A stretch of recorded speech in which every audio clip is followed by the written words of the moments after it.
She was sleeping in 8A. When the captain asked if any combat pilots were on board, the flight was supposed to be ordinary. The kind people forget the moment they land. A bright daytime sky stretched endlessly outside the windows, clouds glowing white under the sun, and the cabin buzzed with low conversations, the rustle of magazines, and the soft hum of engines. Families were returning from vacations, business travelers typed on laptops, and a few exhausted passengers slept with their heads tilted toward the window. In seat 8A, a woman named Mara Ellison slept deeply, her breathing slow and steady, unaware that in a short while the fate of everyone on board would quietly circle around her existence. Mara had not slept properly in weeks. Her life before this flight had been heavy, weighed down by memories she never spoke about. Once she had lived in a world of discipline, precision, and constant danger. Now she lived a quieter life, one that required her to bury parts of herself every day just to feel normal. The flight attendant passing by noticed her worn boots and the faint scar along her wrist, signs of a past life most people would never recognize. To everyone else, she was just another tired passenger escaping into sleep, but behind her closed eyes lived years of sacrifice, loss, and strength shaped by experiences that never truly fade. Not long after takeoff, the smooth rhythm of the flight shifted. A subtle vibration rippled through the cabin, barely noticeable at first, then growing just strong enough to draw uneasy glances. The plane corrected itself and continued forward, but something had changed. Crew members exchanged quiet looks, their smiles tighter now, their movements faster. Mara stirred slightly in her sleep, as if her body sensed a disturbance long before her mind could.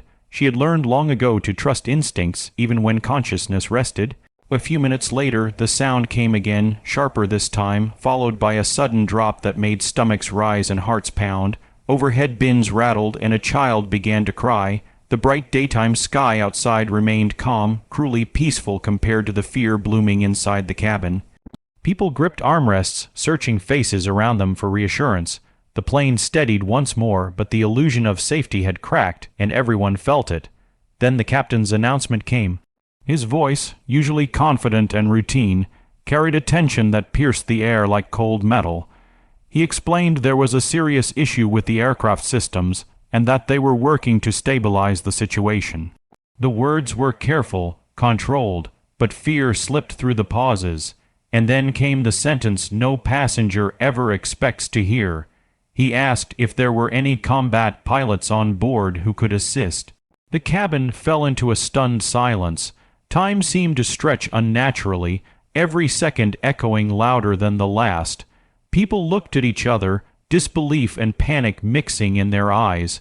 Some whispered prayers, others shook their heads slowly, already accepting the worst.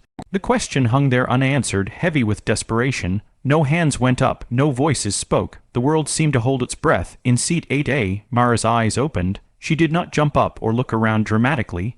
She simply sat still for a moment, listening. The familiar fear, the one she had spent years trying to leave behind, slid back into her chest. Her past surged forward, uninvited but undeniable. She remembered screaming engines, flashing warning lights, and decisions made in seconds that meant life or death. She remembered the faces of those she could not save, and the quiet guilt she carried long after the missions ended. For a moment she considered staying seated, letting someone else be the hero, letting this no longer be her responsibility, but no one else moved. Mara stood slowly, the plane's gentle sway grounding her as it always had. People turned to look at her, surprise flickering across their faces. She was calm in a way that did not belong to ordinary passengers. Her movements were steady, deliberate, as if fear had no place to settle. She made her way forward, past rows of wide eyes and trembling hands, feeling the weight of countless lives pressing silently against her back. As she walked, her own struggles resurfaced. She thought of the life she had tried to build after leaving the skies behind, the nights she woke from dreams soaked in sweat, the relationships that failed because she could never fully explain who she was or what she had done. She thought of how she had promised herself she was finished with danger, finished with responsibility for others' survival. Yet here she was, called back by fate, by a simple question spoken over an intercom. Inside the cockpit, the situation was grave. Systems were malfunctioning, alarms flashing in chaotic patterns, and the margin for error was vanishing fast. Mara absorbed everything quickly, her mind shifting into a place it had not visited in years but never truly forgotten. The fear did not disappear, but it transformed into focus.